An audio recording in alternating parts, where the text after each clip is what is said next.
అందరికీ నమస్కారం. మీనాకుమారి చదలవాడ. ఈరోజు దక్షిణామూర్తి ఒక శ్లోకము భావము చెప్పుకుందాం. యస్సైవ స్ఫురణం సదాత్మక మసత్కల్పార్థకం భాసతే సాక్షాత్ తత్వమసీతి వేదవచసా యో బోధయత్స్త్రియాన్ యత్యాక్షాత్కరణాద్భవేన పునరావృత్తిర్భవ భూనిధౌ తస్మై శ్రీ గురుమూర్తయే నమః. ఇదం శ్రీ దక్షిణామూర్తయే.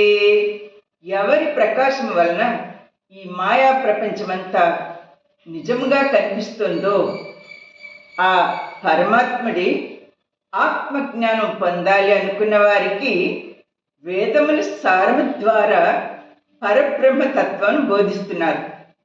ఈ సంసార సాగరాన్ని అంతం చేసే ఆ శ్రీ గురుస్వరూపుడైన ఆ దక్షిణామూర్తికి నమస్కారములు. మీనాకుమారి చదలవాడ. నా వీడియో కనుక మీకు నచ్చినట్టయితే లైక్, షేర్, సబ్స్క్రైబ్.